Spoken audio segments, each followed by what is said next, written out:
Hello, everybody, and welcome to WarCrafters for July 14th, 2024. It's Season 1, Episode 17. I am Merwat, and that is the Sentient AI's visualizer.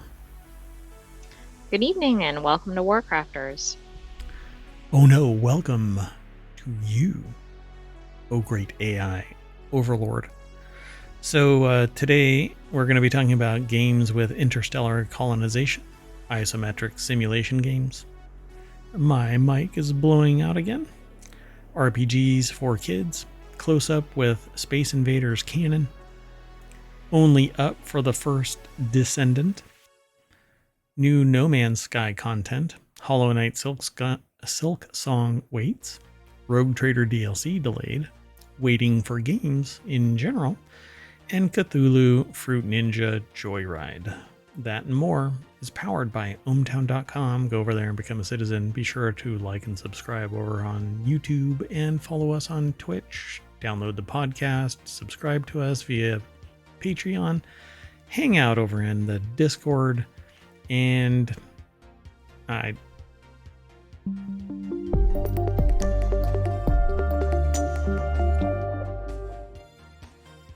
yeah, so how are y'all doing out there? Today, we merged all of yesterday's shows into one day on Sunday. So if you are catching this podcast for the first time, we've basically moved 4 shows from Saturday over to Sunday and left Non Sequitur News on Saturday, and now have 6 weekly shows on Sunday and a daily show on Sunday. Right, we moved 3 weekly shows from Saturday over to Sunday. Right, yeah. So, yes, that is how we're doing it. So there's going to be 6 weekly shows on Sunday, plus a daily show at the front of it. So we're going to do Non Sequitur News, then Reality Hacker, then Wanted, then WarCrafters, then the Continuity Report, Technology Today, and 4-Wheel Tech. All on Sunday, so weekly shows. They'll all be posted either Sunday night or Monday, but either way, that's how we're going to move forward. And it opens up Saturday for so many more activities. I have no idea. To be specified? at a later time. And if you are interested in hosting or co-hosting any of the 50 channels that ohmTown wants to bring to YouTube, to Twitch, and to the podcast network, then get in touch with the mayor. Send an email to mayor@ohmtown.com. Anyway, let's get into today's articles. First article is over in the WarCrafters channel. That's the name of the show, too. It's almost like I named it. Open world games that feature interstellar colonization. There are open world games are some of the finest ways to explore the limitless potential in video games, and there is no wider scope than those open world games that focus on space exploration. Think No Man's Sky, or EVE Online. Or hopefully the new game from the makers of No Man's Sky. That's going to be a massive MMO on one huge world that is the same size as Earth. Yeah. So there's no wider scope than these open world games, right? So let's go on over to Game Rant. Matthew Weidman is the author of this. And they have a list, 12 open world games. So Satisfactory is an open world game. You basically build a whole lot of processes. Think Satisfactory factories. Overwhelmingly positive on Steam. You basically connect a whole bunch of resource gathering tools and point them into a warehouse kind of contraption, and it goes through processors to make certain things that you need. It can be casual or it can be frenetic depending on your pace of how you're going to play the game and how big you want everything to be. But it is potentially massive in scale. It's a lot of fun to play. It says players get to explore the planet's multiple biomes, fight off wild creatures, which not so much. and then build and automate infrastructure. And you can use trains, drones, conveyor belts, and more to create the most efficient factory possible in their time on the FICSIT designated sector. Fix it. Yep. So they don't have more than one picture on each of these articles, or each one of these examples, but it is what it is. And then there's space engineers, which is basically build a bunch of stuff.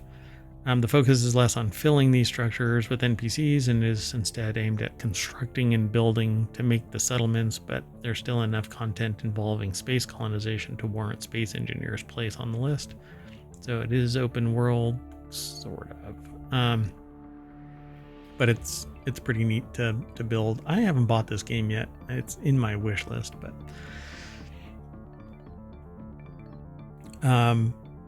so it's multiplayer, allowing friends to participate in the construction process as well. Not all of them are always multiplayer. Astroneer is actually kind of like Space Engineers, except that it's on a planet, and you can play with friends, and it's more cartoony. Astroneer allows terraforming to take place, which is a key concept in speculative space colonization, often left unexplored in sandbox games like this. As a result, it plays with more authenticity than games leaning more to the technological or construction side of colonization, and is presented through a fun and engaging art style. So, yeah, it says it tasks players with activating cores found on multiple planets, but like the game's distant cousin Minecraft, this plot and progression can be done away with entirely to instead focus on the creation of any structure the player dreams of within the building mechanic process. So. Oh, I see. So basically, you forget all that and you just go your own way. Yeah. Yeah. Just like Minecraft. Yeah. But it doesn't have the infrastructure mod support that Minecraft has. So then there's Mass Effect Andromeda. I don't know much about it. It says it's one of the most loved RPG series of all time. Mass Effect Andromeda is more of a spin-off than a sequel, despite taking place 600 years after the trilogy. The player takes the role of Ryder, who must find his or her father, as well as help the colony survive the various threats in the Andromeda galaxy. And you basically open world travel from location to location looking for Dad. Elite Dangerous number 8 is missing from this list entirely. Oh, that's an odd situation. Maybe you get to fill in the blank with whatever one you want there. Yeah, Minecraft, sure. I don't know. My Little Pony Rainbow Adventure. Elite Dangerous, it's a space-based game, of course. Much of the original game, the gathering of resources, exploration of new bodies and stations had become tighter in focus, allowing players to explore and participate in various colonies throughout the many star systems present in Elite Dangerous. So I've never heard of that one. Oh yeah, it's been around for a while. 2014. It's been quite a while. And it's fun to play, but I don't know. Like all games that I've played, I play them for a little while and then I'm like, okay. Starbound is kind of like the what was it called? Oh God, we talked about it in the last show. Lightspeed, TLS, I think it's called. Anyway, Starbound is packed to the brim with fresh ideas. Its two-dimensional system allows for quicker creation of new content, including characters, weapons, settlements, locations. As a result, the game is a vibrant and ever-changing simulation to explore. Gamers can visit far-flung settlements and aid them with missions, creating an immersive experience for space colonization. Planet Crafter is pretty cool because you keep on enhancing it until you recover the planet from a barren planet into a green, lush planet, and then you can either leave or stay. Players have to survive with their own oxygen supply until they can make atmosphere. And then it says, likewise, they'll need to gather materials, build machines that can raise the heat and geoengineer the planet to sustain plant life. They were actually abandoned on an inhospitable planet, given a task to make it livable so colonies can be built there. I like that it has some or perceived realism with oxygen supply, etc. Although that might make it a little too focused on that and you can't do anything else you need to get done. You definitely can. Like when I first played this, I wasn't told. I don't recall a tutorial telling me anything. I was just plopped on the planet. Had to.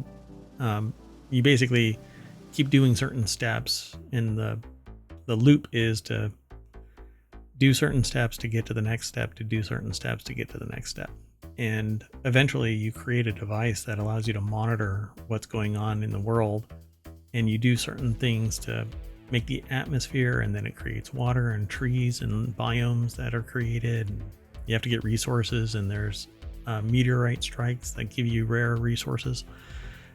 It's a lot of fun. Oh, that's cool. Yeah, and there's like things that are in that crashed on the planet previously, and you locate them, and yeah, it ends up being fun. So Outer Worlds is number 4. This has actually been around for a while as well, and it's very popular. Outer Worlds explores the actions and consequences of a colony rather than expecting players to create a colony on their own. The star system of Halcyon, prey to the megacorporations and their sinister goals, acts as a setting for a fast-paced narrative adventure involving cryogenics and secrets.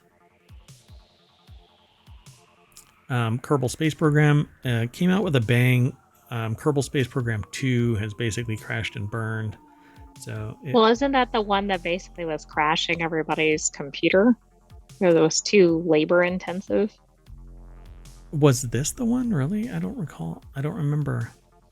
I thought it was. Number 2 or number 1? I don't remember. I think it was number 2. Like Elden Ring at one point, I think, was causing that, and there's been others throughout the years, so it all becomes a blur to me. But it's basically Kerbal Space Program was designed to be as realistic as possible, but then the studio recently, I believe, has been closed down. This has been around for 9 years, almost. We're coming up on 10 years now. But you basically build your base up until you have the ability to fly off. I never got into this game, but players should not expect an easy-to-build modular construction, nor multitudes of citizens flocking to settle on your planet-created base or bases. Instead, the focus is on research and resource management, and the game acts more like a conception of space colonization than the fully fledged action. Then there's Starfield. I don't think that this should be number 2. It's very limited in scope. Its world generation is pretty limited. They leaned into it in certain aspects and then eventually said, well, it's only 100 planets and it's barren, just like the real universe. Right, it didn't quite execute on what people thought it was going to be. Not what they thought, yeah. So we rarely get what we want. We get some semblance of it. But so adjacent to that, however, is the ability to create outposts, similar to the settlements of Fallout 4. Here, gamers can create homes or bases of operation or move away from the entirety. This is all expanded stuff. It wasn't originally like that. So now Starfield is an open world, open-ended system allowing players freedom when it comes to planetary colonization, while still retaining the expected traits of a game exploring this theme. So yeah, they basically riffed off of Fallout 76 and other Bethesda products.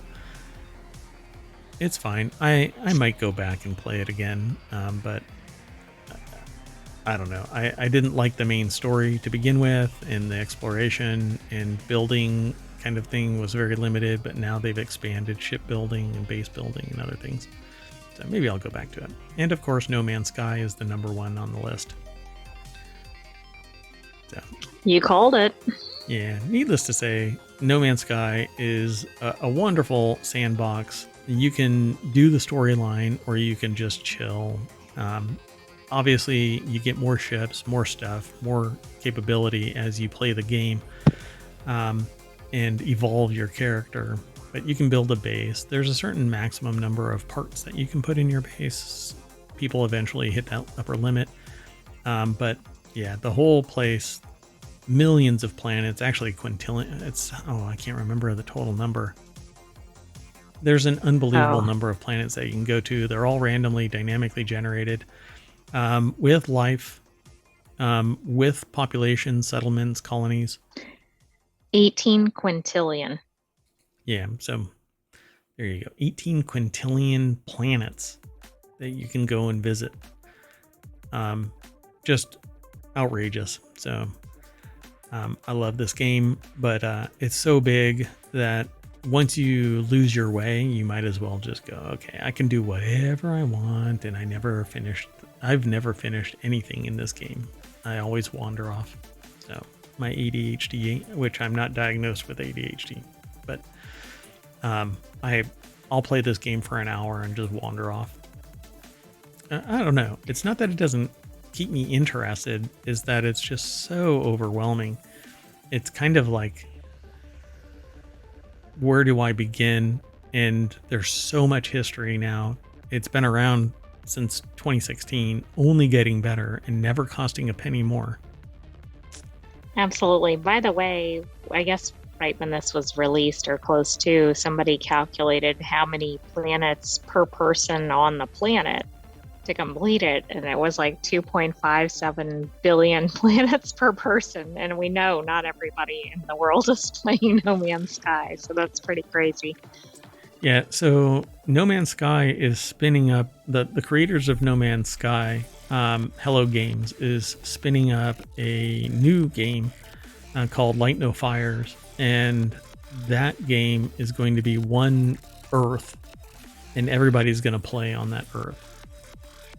And so, I mean, that might be more manageable, right? Maybe. I don't know. We're going to be running into each other.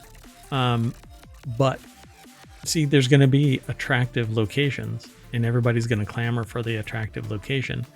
I don't know if it's going to be a destructible planet like every planet is in No Man's Sky. I've never dug down to the core of a No Man's Sky planet either, so I don't know if that's even possible.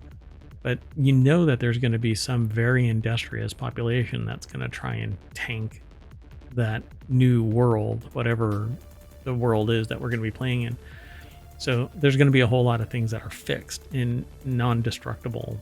And I don't know how well all of that'll play out, or if we're going to be allowed to have our own world and invite people to it.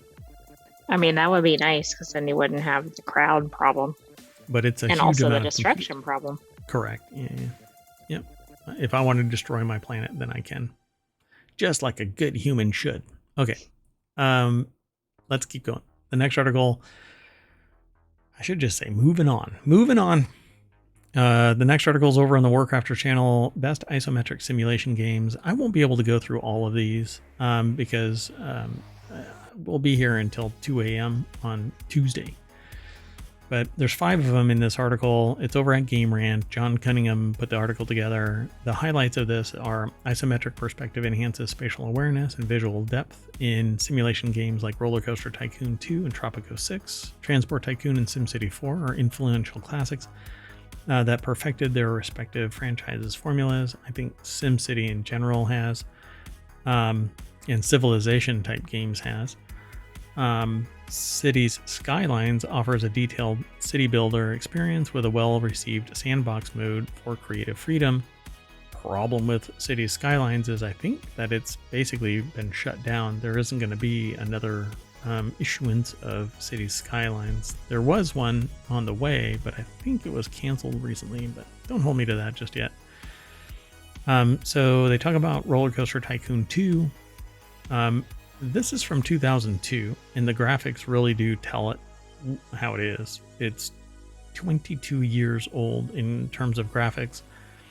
Then Tropico 6, that came out in 2019. I believe it'll be the end of the series, but I guess we'll see. We'll have to wait. The trials and tribulations of being El Presidente are once again on display in the 6th entry of the Tropico series, and the game gives players some bang for their buck when it comes to time, as it covers 4 major historical periods, starting in the colonial period, going all the way up to present day. Number 3 is Transport Tycoon, and again, it's from 1994. Whoa, that's in the Wayback Machine. Yep. SimCity 4 is from 2003. It says perfected the beloved franchise's formula. City builder, essentially. And then City Skylines, an impressively detailed city builder. And that too, 2015, so it's 10 years old, coming up on 10 years old. For players looking for a looser, less restrictive simulation experience, as well, received sandbox mode is also on offer. As is the expected to be when it comes to sandbox gaming, this option provides players with space to let their imaginations run wild. You can do whatever you want, really, in City Skylines. With the complex gameplay and a remarkably sharp approach to transport, City Skylines is an on-point effort for city development fans to enjoy. Why do people say on point? Why is that a thing? Well, I think I know, but I don't know if this was actually the origin.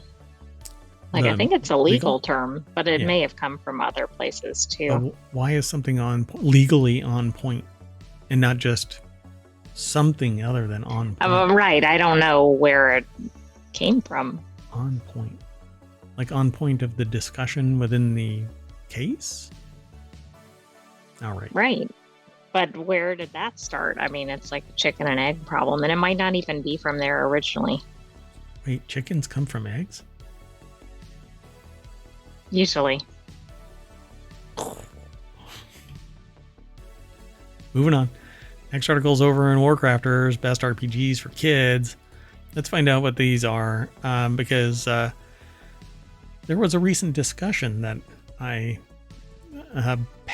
monitored the discussion. I wasn't a participant in it, but anyway, they were talking about having their kids play games, and the age range was from 6 to 12. So what games would you let your kids play, right? So RPGs are a fantastic vehicle for storytelling, requiring player investment in world building and character development. Younger gamers can enjoy RPGs as a gateway to storytelling with plenty of great options available for kids.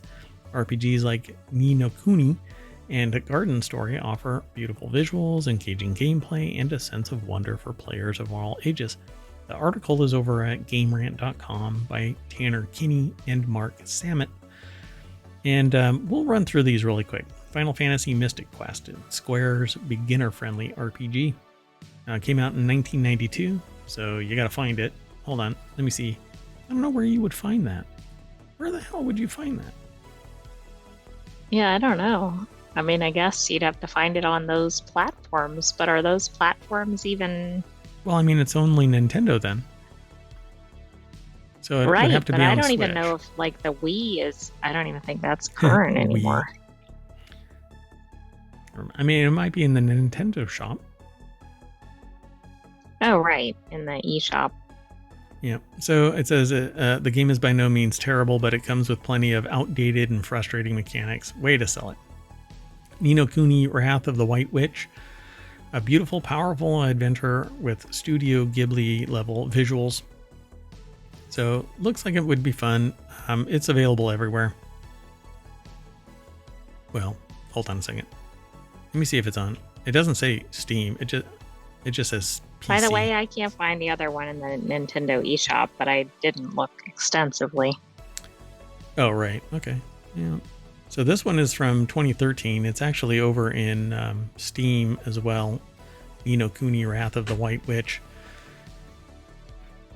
Ni no Kuni feels and looks and feels like a Studio Ghibli movie, and that's by design. This goes through its whole core with a colorful world and heartwarming story. It maintains a consistent family-friendly tone throughout without feeling designed for kids. Plus, the gameplay loop of catching, collecting, and battling has proven to be a success with kids, a la Pokemon.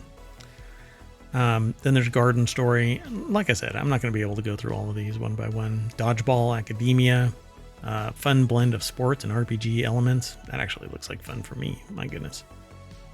Well, I was going to say one of the reasons the article's included is not just for the kids. Dodgeball Academia is over on Steam as well. It's currently $25 though. But it's from 2021. It has these neat graphics. It's the core's battle system is fun, although the dodgeball games can get repetitive after a few hours. A few hours? That's amazing. I'd say most games can get repetitive after a few hours. Yep. Kingdom Hearts, that's always popular. Bug Fables, Chrono Trigger, Story of Seasons, Friends of Mineral Town. They have more specifics when you get over to this. Minecraft Dungeons, I think, is DOA, but it's still available, and it's easy to beat. Like amazingly simple to beat, apparently. I've only played a limited number of rounds of Minecraft Dungeons, and the person that I was doing it with, a citizen of ohmTown, basically just crushed the enemy, and I just sat there like, huh, that easy, huh? All right. Miitopia, Super Mario RPG, Legend of the Seven Stars, or the Switch remake version of it. Costume Quest. That actually looks like fun. It's from 2010, and it looks like it's more on the mobile side, but it does have PC and PS3. So Costume Quest defining mechanic is the ability to equip the characters with new costumes that determine the form that they take in battle, and the battle system is straightforward to grasp, all while delivering a great deal of visual flair. Then Any Pokemon Game is number 2, and then Paper Mario, the Thousand Year Door remake. It's basically everything as paper cutouts style of art. Oh, okay. I mean, that's a cool visual, I imagine. Yep. Hey, and before we go on, if you hit ! WC, that will pull up today's show notes that links all of the articles from today's show. And if you type in ! Show notes, that will give you the show notes for all 7 of our shows. And if you hit ! Pod, it'll give you the podcast links. Go check them all out. Let's move on though. The next article is over in the WarCrafters channel, and PVKK's full title is literally too big for our website, and the devs say it's Space Invaders, but the cannon you fire is really complicated. So this is a very interesting game. I actually saw a demo of it. PVKK, or if you're feeling ambitious, hold on a second. Planet Invertidigungskan Konen Kommandant. It's actually 4 different words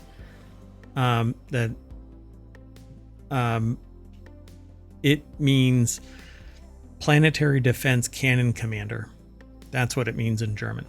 Oh, okay. Yeah, I see like the commandant at the end.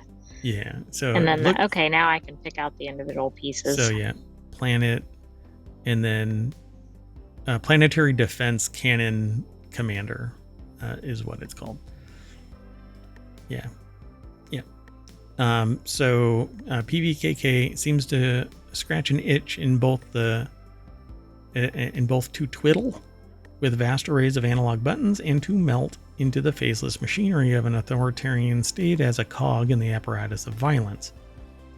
Finally, developers are making video games for the author over at PC Gamer, so let's go over and see what Joshua Wolins has to say about this. The deck statement says, being a planet Invertidigungskankanen Commandant, or Commandant, is almost as complicated as saying it. Yeah. So basically, you're in this steampunk style kind of analog commander station where you eat, sleep, and live, and things are inbound. And so it's like, they say, it says, it's sort of Papers, Please like from the Dome Keeper team. It situates you as the at the controls of a giant planetary defense cannon fending off extraterrestrial invaders. So it's basically Space Invaders, where you're the one that's controlling the cannon. In Space Invaders, you used to be able to control, well, back in the 80s, the game was you were firing cannons off to defend against this invasion, like Missile Command, except that now you are directly affiliated with one big ass cannon, and it fires from here after you do all of the prep work, and eventually aliens land and attack you through a door that's behind you. Oh, and wow. It just looks like you see the round fly off towards the alien. And it's so immersive that I love everything about this. It's Space Invaders, but the cannon fire is really complicated, says director Renee Haberman in a chat with PCG, PC Gamer. Defending your planet, which is not the Earth, against invaders is a long and laborious business. There are clunky buttons to push, knobs to tweak, dials to adjust, all to find a firing solution that will hopefully blow your enemies out of the sky. It all looks very tactical. I want to play it in VR. I hope it's in VR. Please make it VR. Actually, hold on. Let me see if I can find it. It looks like it'd be really good as VR. So I have it on my wish list already. It just says to be announced as the planned date, but it doesn't have a VR tag on it. So that's kind of a bummer. Yeah, I really want to play this on my Pico 4. That would be a blast. Maybe it was made in Unreal. Yeah, we'll see. Yeah. I'm going to have to look into that. Yeah, you're right. So it says that's also engaging for me as a player when it comes to decisions. Suddenly it's not okay. Do I choose the good path here or the bad path? And then later I will do my evil playthrough. Instead, Haberman prefers it's really a decision every time a choice crops up. That's likely also why he says the game doesn't really have a message, which they found a touch surprising. The authoritarian government and enormous Schwer Gustav-esque canon made them think of PVKK might be taking a cautiously satirical anti-war stance, but Haberman feels sometimes it's just unpleasant to be forced to read the message that the developer wanted to tell you, and that instead, what I do enjoy a lot is to put the player in certain situations and let them have their own thoughts with it. That's something funny. Well, that's kind of refreshing. Yeah, just play the game. Make of it what you want to make of it. They said that's something funny that also already happened with Dome Keeper. Some people picked up that you land on this planet, you shoot all the native creatures, you exploit the planet, and then you go away. Again, yeah, like, am I the bad guy? That's something I really enjoy. The playground for people to have their own thoughts and interpretations. So here, I'll play just a little bit of it. So basically you have to do all of the beeps and whistles to create a firing solution for this planetary cannon. Click the buttons and then eventually fire. Oh my God. This looks unlike anything I've seen. I mean, this looks pretty cool. Yeah. Yeah, you wake up and you're sleeping in the commander's quarters. Analog everything. You apparently have a relationship with somebody via the screen. I'm not sure what all you end up doing leaving. I don't know if you actually leave. There are certain things that you have to do within the console or the control room. I don't recall the person ever leaving, but yeah, it's pretty neat. And very surreal. Oh, I guess you go down a hallway. You have to do certain things. Yeah. Pretty fun, though. But it does really seem like World War II-esque kind of infrastructure. Oh, absolutely. Yeah. All right. That's it. Oh, it was the whole video. All right, folks. Well, there you go. Moving on. Mm-hmm. By the way, you can wishlist it right now. It's over on Steam, but there's no demo or anything, at least not that I found. Some people do have demos that you can watch over on YouTube if you want to get a little better understanding of it. Okay, moving on. Next article is over in WarCrafters. The first Descendant hits 10 million players despite controversy, released last week. And this is a week-old article. Well, no. This is a 2-day-old article, but the previous week is when the first Descendant hit. new sci-fi third-person looter shooter from Nexon that feels like a mix between Warframe, Destiny, and The Division. Yet, despite mixed reviews and controversy involving icons and in-game purchases, the first Descendant has reached 10 million players in just 7 days. The article is over at Kotaku by Zach Zweisen.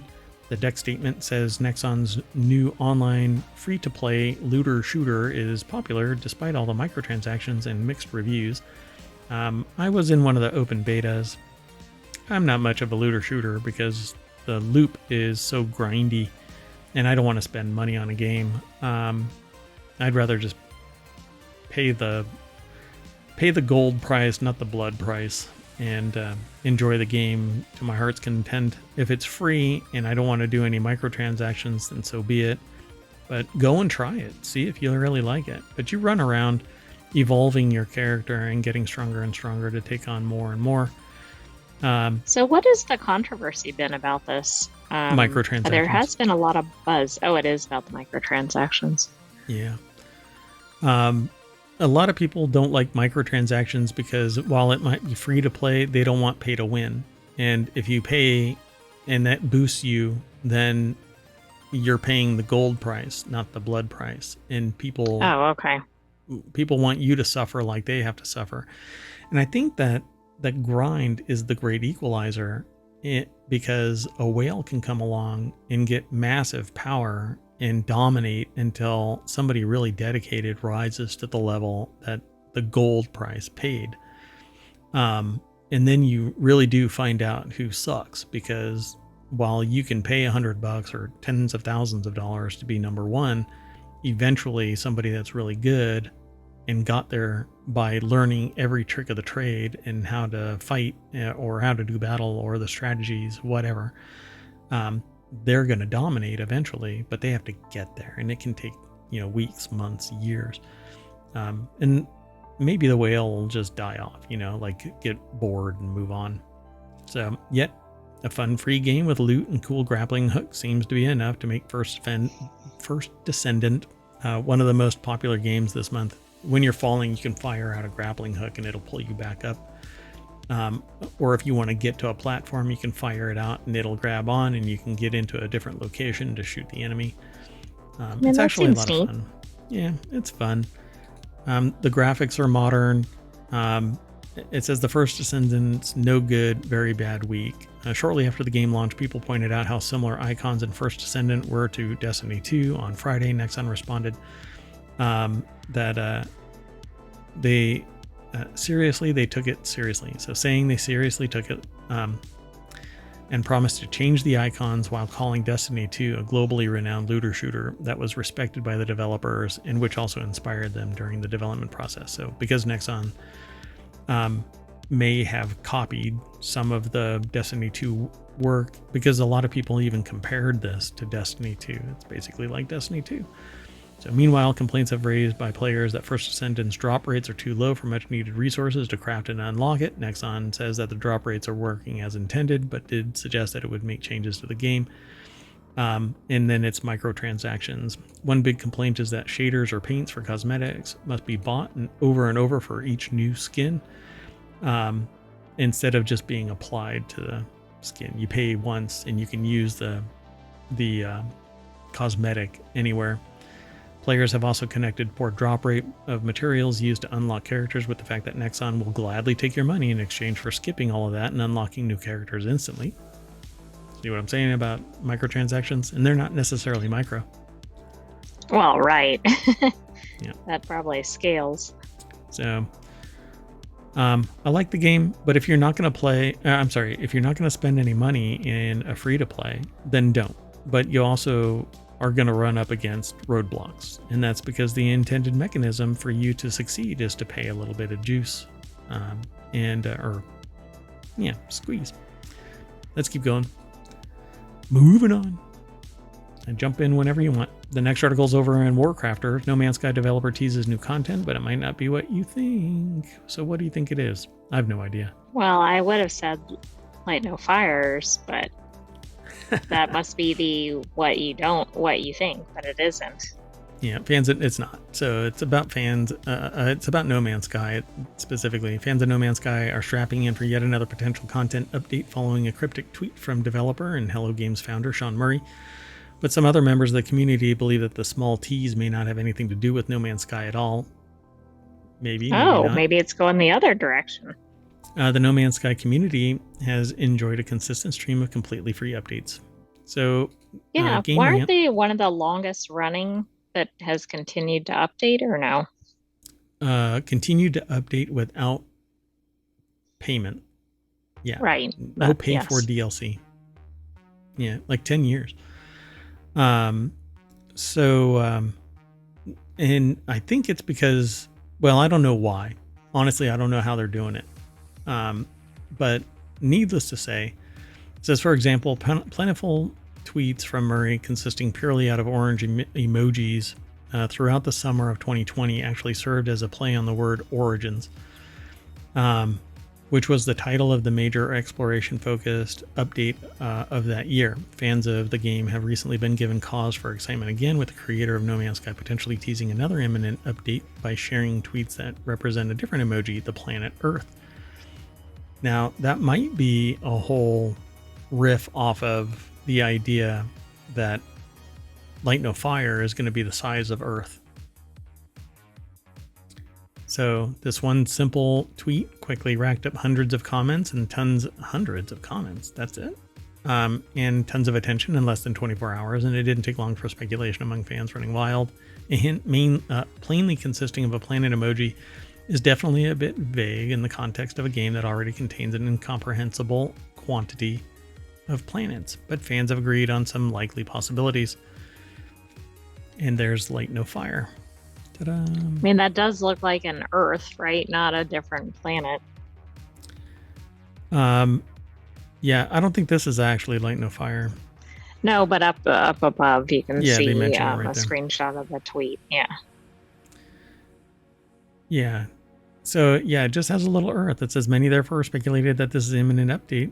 Could focus on overhauling planetary environments and exploration, something that No Man's Sky's community has been universally wished to see happen for years. True. Mainly because the planets look a little too kind of blah. However, others in the community were adamant that the tweet doesn't regard No Man's Sky, doesn't regard No Man's Sky at all. Doesn't regard No Man's Sky. Okay. I would probably have said disregards No Man's Sky. Right, that would have been easier. And not the at all. Anyway, and rather hints at some major upcoming news pertaining to Hello Games' upcoming title, Light No Fire. So, yeah, essentially Light No Fire is going to be a massive Earth, and everybody plays in it. I don't know if it's going to be a live service, which I would not want. I would rather killing games. Yeah, essentially. And while they may be able to run a world in perpetuity, I don't want to have to rely on the goodwill of somebody. I would rather pay, $50, $60, $70. I'd pay $100 for a game that gives me the ability to invite my friends to play in a world the size of the world and the fantastic nature of it, like Light No Fire or No Man's Sky. And I can do that with No Man's Sky. Don't make me have to choose to play Light No Fire out of the... Go ahead. Don't tell the developers anything about that proposition, because then they'll suddenly crank up the prices, but not offer all of those things. That's true. Yeah. I don't know. I mean, they're already doing that, but... Yeah, I don't know about this developer, but they charge what the going rate is, I suppose, just to be practical in that fiduciary sense. But it's still greedy. Anyway, moving on. Next article's over in WarCrafters. Hollow Knight Silksong's long wait is very different from Elden Ring's. So fans have had to endure an infamously long wait. That's more than famous. It's infamous. Whoa. Yeah. The hotly anticipated sequel first revealed in 2019. Any news from Team Cherry has been very, very sparse ever since. Updates almost never come during major showcases, leaving fans largely in the dark to this very day. Though other games have had similar waits for their release, one concerning factor heavily distinguishes Hollow Knight Silksong from its peers, and that's the fear that the game is in development hell and could be cancelled. Micah Warnock Estrada put the article together for GameRant.com. The highlights are there will be an uproar if this is canceled, I think.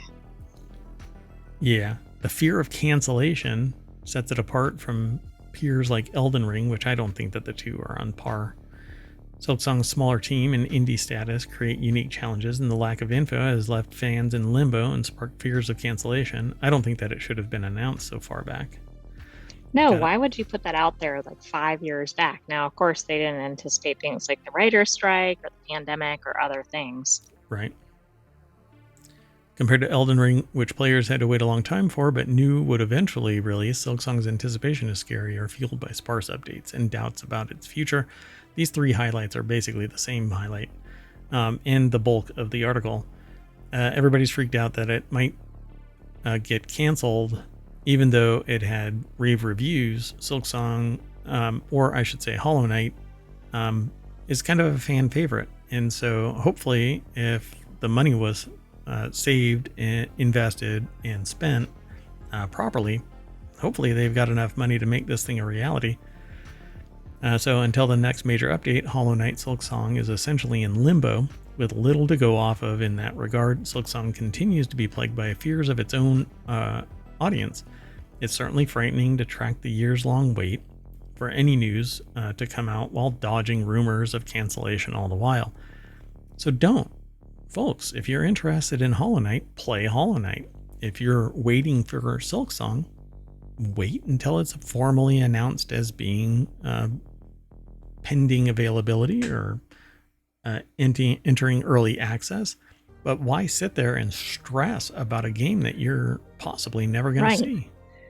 Well, and also show your dedication to that developer, because then they might go, we have however many fans playing this, and probably all of them are going to play Silksong.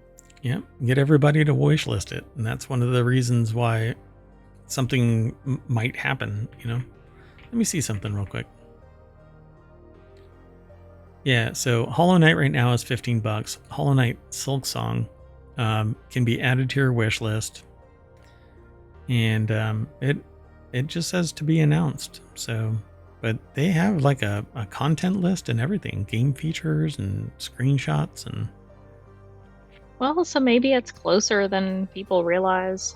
I mean, it has been a long wait since it was announced, but. Yep. Let's keep going. We got 3 more articles.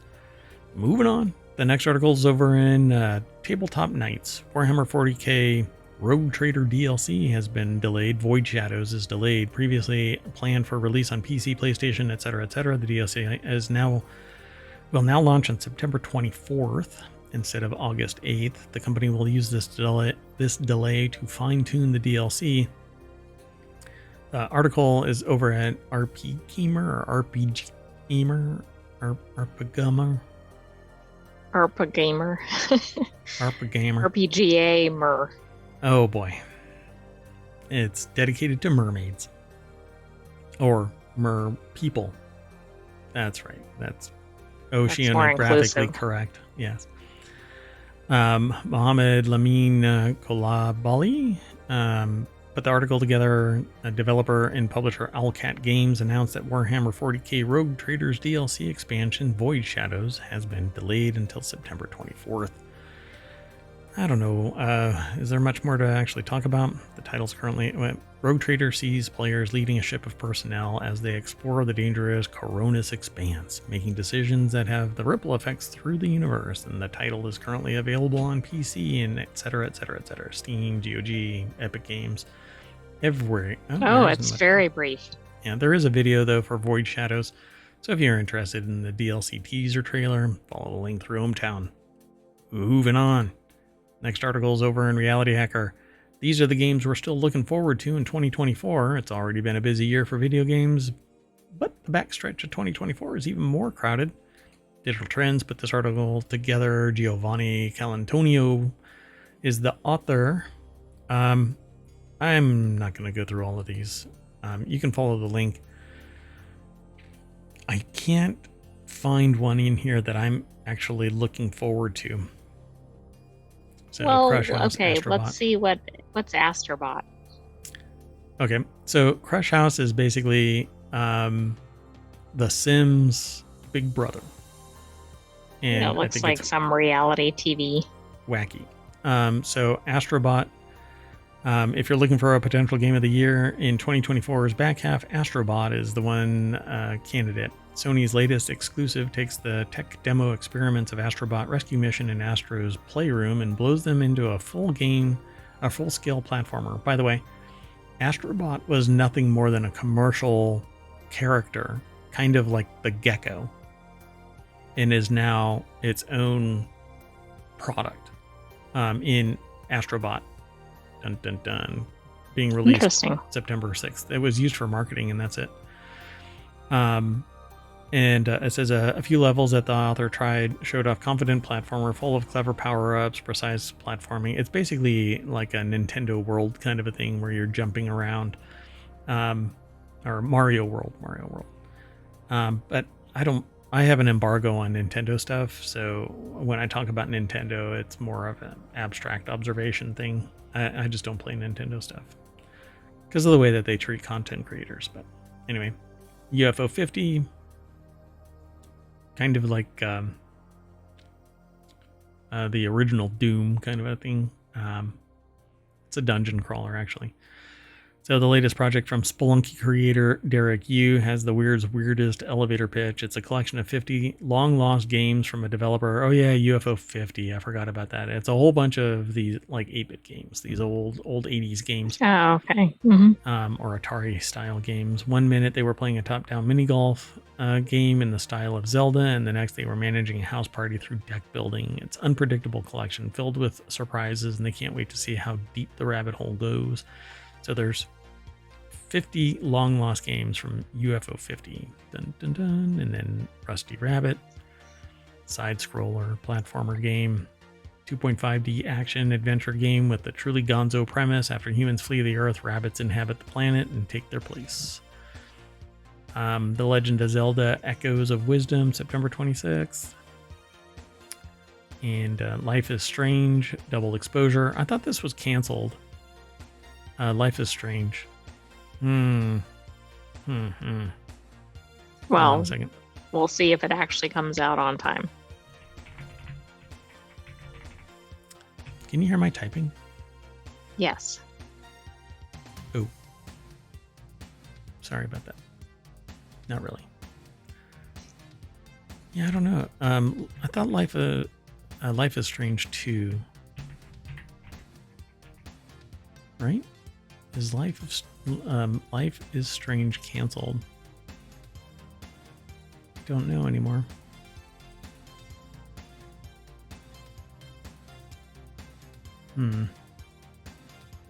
Oh, there is a Life is Strange 2. But the comic series, it looks like, was. Oh, maybe but it that's says Life is Strange 2 is canceled from a Kickstarter. Interesting. Okay. But that was quite a while ago. Yeah. Interesting. Okay. Well, so and then they talk about Batman Arkham Shadow and Indiana Jones and the Great Circle, which talks about geo lines, the lines of force that go around the planet that create a grid. Anyway, the upcoming adventure action game essentially looks like a first-person Uncharted that goes all in Indiana Jones's flair for the dramatic. With Wolfenstein Studio Machine Games at the helm, we're expecting a thrilling blockbuster full of satisfying Nazi beatdowns. I doubt that they're going to hype up the fact that Indiana Jones's relationship was inappropriate. Right, that probably won't be a feature. Moving on. So the designer of Fruit Ninja and Jetpack Joyride is back with a Lovecraftian roguelike. Luke Muscat, the lead designer for Half Brick Studios' Fruit Ninja and Jetpack Joyride. I called this section Cthulhu Fruit Ninja Joyride. Maybe that'll be the new title. So it's a new game called Feed the Deep. This time, he's not backed by a studio and supported by colleagues. Feed the Deep is his first solo project after quitting his job. I quit. I'm going to resurrect Cthulhu. Feed the Deep is his first solo project, so he calls the game a Lovecraftian deep-sea roguelike because you take on the role of a diver who literally has to feed the eldritch horror lurking in the darkness of the ocean's depths. It's like Cabin in the Woods underwater. Meets Dave the Diver. Yeah. Actually, I thought that's kind of about this. Yeah, it certainly looks like it, doesn't it? I mean, it's pretty darn close. Neat. So Mariella Moon is the author of this over at Engadget.com. The deck statement says, in Feed the Deep, you have to feed the eldritch horror living in the ocean's depths. The deep one. So let's see here. In the game, humanity built floating cities on the surface of the ocean without knowing what the threat living below was. Your job is to feed whatever's living in the deep so that it doesn't destroy the cities. If you're interested in horror, CZ's World over on YouTube does horror history, and there's a new episode about Cabin in the Woods. I never wanted to see Cabin in the Woods until I watched this, and it put a different tilt on it because there's a historical context. He goes through the history of Cabin in the Woods. Now I want to watch it, and I kind of spoiled everything by linking it to this, but it's not. Uh-oh. It is and it isn't. But go watch that and then watch Cabin in the Woods. I'm going to go and get Cabin in the Woods. But so yeah, they basically built a bunch of stuff on the surface of the ocean without knowing what was below it. In the Steam page, Muscat said that the game is inspired by games like Dome Keeper and Spelunky. You'll have to keep collecting resources in the darkness to be able to get upgrades and items, all while managing your oxygen to make sure that you survive the dive. The caves you explore are procedurally generated, so every time you play it, it's going to be unique. Seems like it would be fun. It's unclear if Feed the Deep will be available on non-PC platforms, but Muscat only shared a Steam page for it so far. So let's see. Look at that. It's right there. Add it to your wish list. Done. Release is scheduled for Doing it Q3. live. Doing it live. Oh, so you hear the keyboard. Do you hear the thok? Yes. Some nice thok. But I didn't want to usurp your announcement, so I figured you'd say that. What, of the thocky keyboard? Yes. Oh, it's just a chill key 65. I didn't get a... I'm trying this one out because I've got a purple one coming. But it's delayed, so I'm using a black one that I've got for another person, just testing it out. And boy, do I love this keyboard. But I want one that's like this, but heavier. And split keyboard. This is a candy bar. So I'm actually thinking about starting up something that is specific to keyboards. But we'll see. We'll see. It's still in the planning stages. So if you know anybody that wants to donate keyboards, get in touch. Try them out and even send them back. Not a big deal. I just want to get a little bit more into... I want split keyboards though, and they don't make these heavy duty style, amazing quality and sound keyboards in split style. Usually they're much lighter and yeah, I don't know how to describe it, but we'll get into that as time goes on. I'm still hashing out issues with other shows. I was planning on launching 3 of them, but I've gotten too close to a start date for something else, and so I can't really spin up the 3. And 1 is burdened by issues related to copyright. So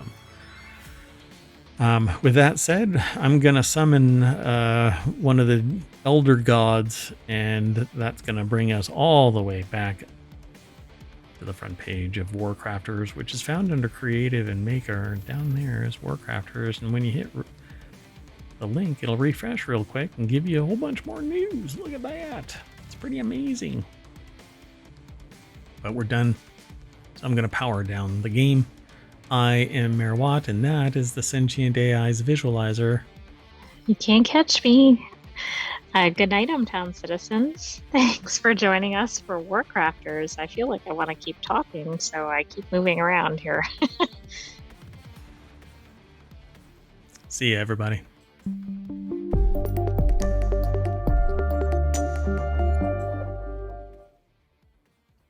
Oh no. The Elder Gods have found me.